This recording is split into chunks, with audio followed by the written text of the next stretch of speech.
What's going on, everybody? It's Falchion with you once again, and today we have kind of a special request. Geek requested that we did just a dedicated kind of unboxing of the Steam Deck, which I have right here, and so we're gonna do that. But this is also going to include my first hour impressions of what I did with the Steam Deck and how I felt about everything. So with that being said, this is a kind of a new series that I'm calling All Hands on Deck. So here we go. All hands on deck, all hands on deck. This is not a drill. All hands on deck. We're getting into here. So again, this is a re-unboxing because I already unboxed it live on stream. So no cuts are going to have to be made, but I will tell you, you are going to need a knife or something sharp, like a scissors or something, for certain parts, and I'll explain that. So of course the tape along the bottom here that secures it. When you first open it, what you're greeted with is some writing on the box, and it's just different places where you can play the Steam Deck, written in different languages. So here you can see on a submarine, in a test chamber, on a train, in an auto, on the subway, I guess that would count as a train, on the couch. So yeah, just different places. But something I do want to bring your attention to is this blue and white card here. It's very important, actually. You can see here, step 1, it says to plug it in, and step 2, it says to power it on.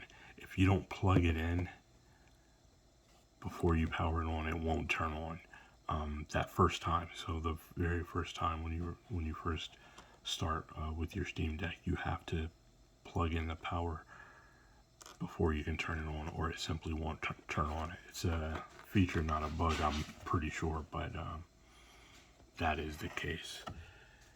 So we'll get that out of the way. Next thing you're going to be greeted with is your Steam Deck in its case, with in plastic with a cardboard surround. It says your games are going places. But what we're going to get into first is here the power brick. And I did try to wrap this up back in the way that it was, that Valve sent it, as much as possible. There were some things that I could not do, again, because I had to make some cuts, like with a knife. So in here is the power brick. Power cord comes wrapped. Twist tie. Put that aside.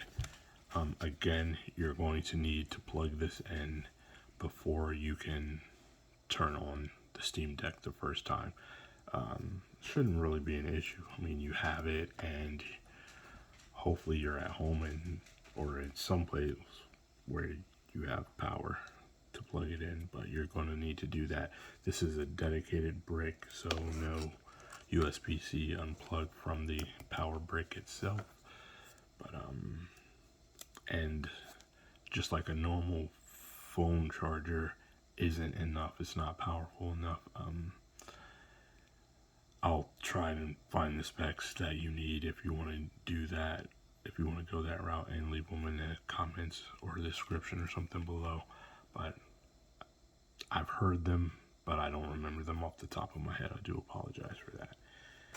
Next, we're going to get into the actual Steam Deck itself. I'm going to remove the box.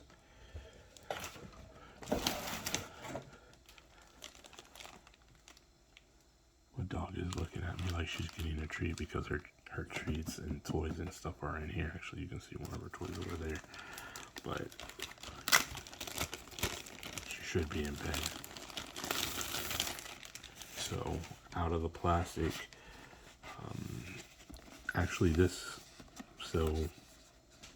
part right here, this tag is what I had to cut. I tried to recreate it as best as possible, but it comes in the kind of the luggage lock assembly here, and it's a solid piece of plastic that you do have to cut. I just put a twist tie in there, but I scratched mine up. Yours will look better than this, but it says valve, so you're gonna have to cut that off. And to be honest with you, these were on the side. I don't know why I didn't do that. It didn't occur to me. And this is actually tucked down pretty neatly, so it's easy to slide the sleeve off to one side, easier than I'm having to do right now.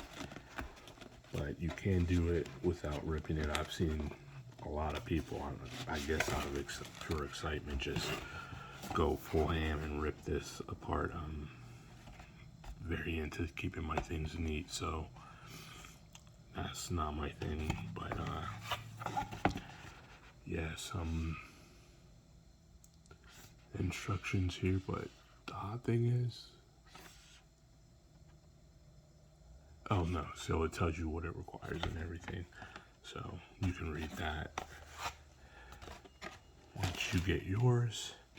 So this is the 512 gigabyte model, and so it came with a special carrying case, and what's special about it is the logo is raised. It's like rubber that's attached to the case, and it's in the blue and white. The lesser models have the logo kind of painted on, as I understand it. This is what I've heard from other people that have it. I don't, of course, and it's just like kind of grayed out or whatever, or gray, different shades of gray. It's not blue and white. Underneath, and this is with all the cases, you have this little, well, no, this isn't, this is what I'm talking about, this kind of indentation here where you can keep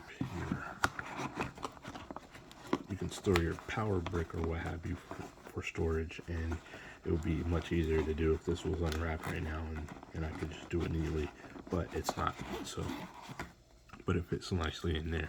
The 512 gigabyte one does come with a bag to put this in, and that's another difference that makes this carrying case special compared to the other models of it. As you can see, there's some like little plastic wrap around the poles. Those will fall off eventually. Generally let things fall off on their own like that for some reason. I'm not really sure why. But you unzip it and you flip it back to reveal the Steam Deck itself. So there's a pull here that you can lift up and kind of pull it out, but you don't really actually need it. The Steam Deck stands up enough that you can just grab it with your hands pretty easily. It also comes with a Steam Deck microfiber cloth. As you can see, I have not opened that either because I have like just a ton of them laying around. We'll move that there. Put this down. So as you can see, my Nintendo Switch OLED and my One X player are sitting here, and that's as an example of what these machines have that the Steam Deck is missing absolutely, and that is a kickstand. Right, so on the back here you can see Pro controller buttons on the back. So these are all mappable, of course. The intake vent there, valve branding that is embossed or what have you, or stamped, I should say. But yeah, it's missing the it doesn't have a kickstand. So if you're going to want to get either the docking station that Valve is making for this, but it hasn't been released yet, or you're going to want to get a third party or a 3D print one or something. There are many things that you can actually do. Dog hair on there. Sorry about that. But yeah, so this is what it's gonna look like fresh out of the box, pretty much. On the top, you're gonna have your triggers, your bumper buttons, or if you're more of a PlayStation minded person, your R1, R2, L1, L2 buttons there, as well as a power button, power indicator light, the USB-C plug, 3.5 millimeter headphone jack, and the volume buttons. On the face of it, you have a traditional kind of start and back button, and I'm gonna leave it at that. I know on PlayStation it's other different, but universally speaking, it's a start and back button. The A, B, X, Y buttons kind of what the PC and Xbox share, that button layout or what have you. D-pad, 2 thumbsticks, and then 2 track pads would also act as buttons.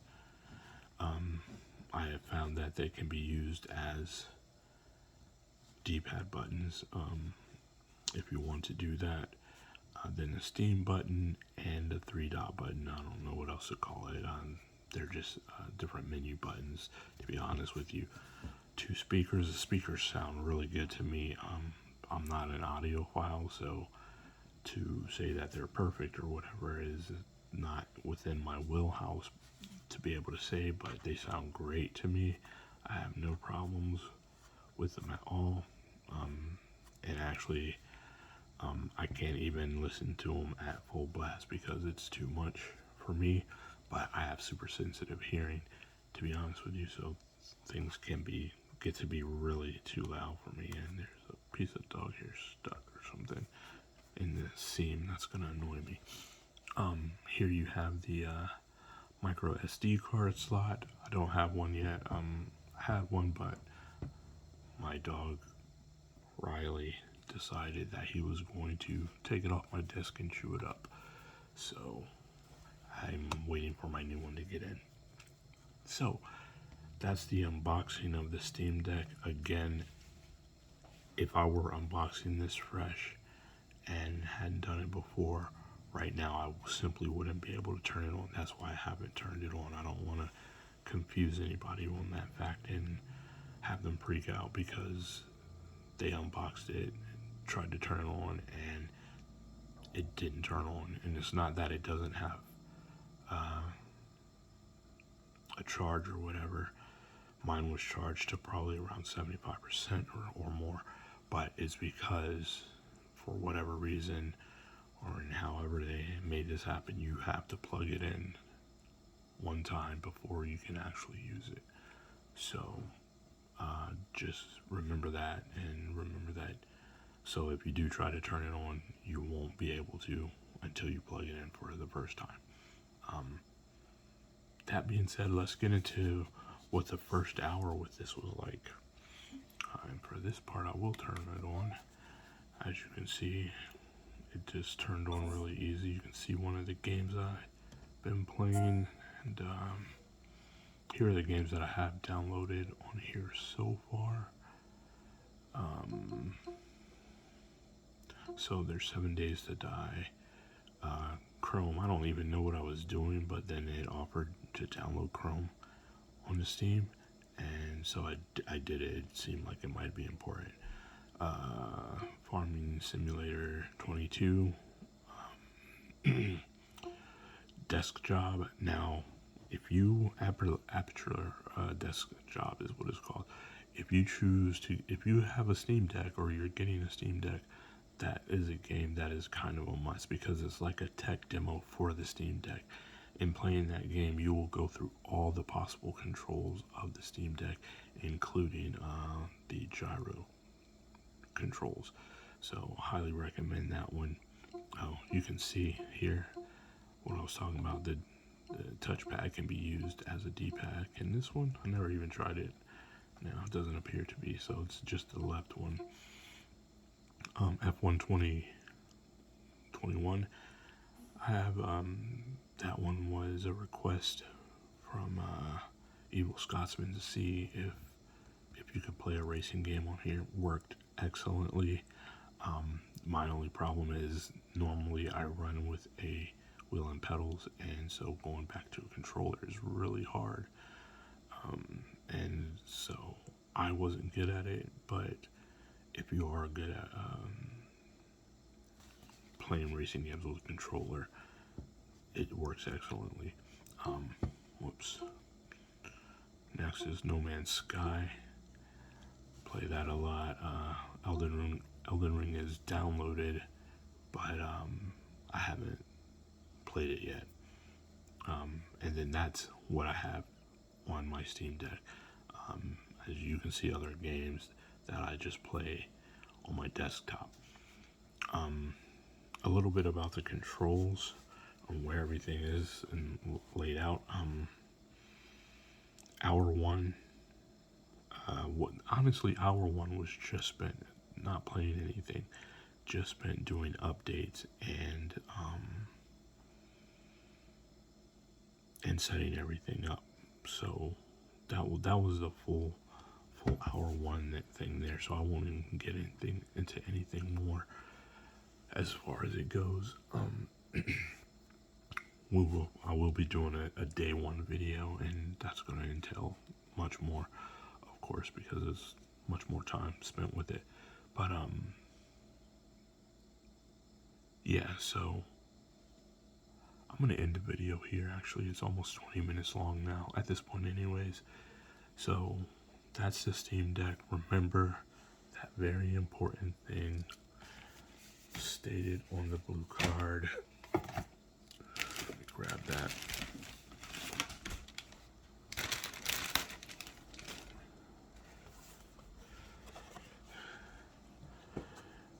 It calls your attention to it, and it says step 1, plug it in. Step 2, power it on. You have to plug it in that first time before you are able to power it on. If you try to power it on first, it won't come on. And it's not that there's an issue with your machine, it's just you have to follow this instructions. As you can see, I have my Nintendo Switch OLED model and my 1X player here. I can't recommend this, the 1X player. Unfortunately, it's not that I think it's a bad system. It plays games and everything wonderfully. It acts wonderfully as a handheld computer right up until my screen stopped working. And it's not broken in the fact that like it's a useless thing. I can plug in an external screen and it works just fine, but it's no longer a handheld machine. Now it's effectively a laptop or something, because I have to be plugged into an external screen to be able to do anything. And when I reached out to them, they attempted to be helpful in the beginning, but with COVID protocols and China not receiving anything sent from the United States, I couldn't get it back to them. So I then asked them if they could just tell me somewhere in the United States I could send it to be fixed, because I had actually tried before contacting them to go to different places to have it fixed, and nobody would touch it. It was too new, too foreign to them, and nobody was willing to touch it. And to be honest with you, I'm going to be perfectly honest with you, all I think it is that maybe somehow it has a very strong rumble motor in here. I never dropped it. This thing is in perfect condition. I never dropped it or anything, but one day the screen just stopped working. So it feels to me like maybe something kind of rumbled loose. And I don't have the technical skills or confidence to go in there and root around and try and figure it out myself. But when I asked them if there's just someplace here that they could recommend, I'm looking for the power button. I don't know where everything is just by touch yet.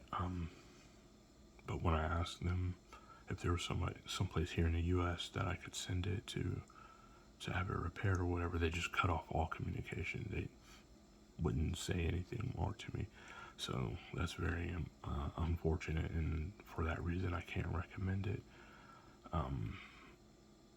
But here you have my OLED Switch, and a lot of people are saying this is combating that. This is that's competition. It's not. I'm here to tell you guys. This is a console. This is not a console. This is a PC.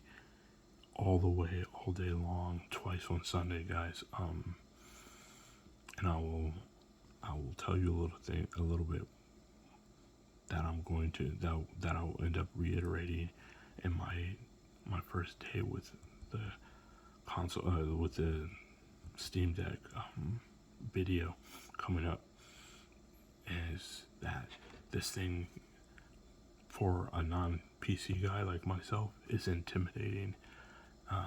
There's a lot that you can do and that you need to do to get the very best out of this.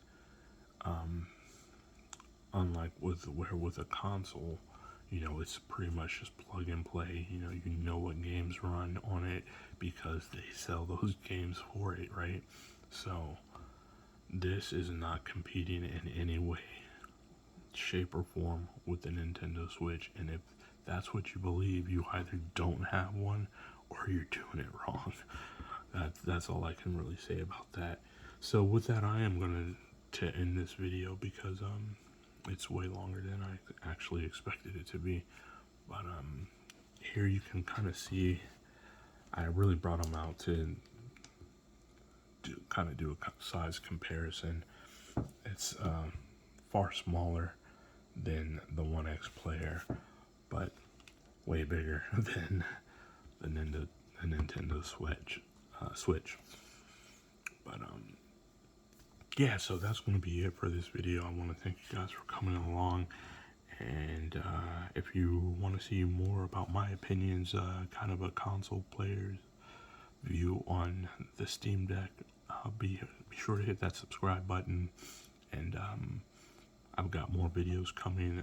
The next video will be my first day with the Steam Deck, and we'll get into more about, like I said, what I felt was very intimidating about it and everything. So yeah, that's going to be it for this video. Until next time, this has been Falchion, and you know me, I'm Ghost. 2 fingers is peace. Later.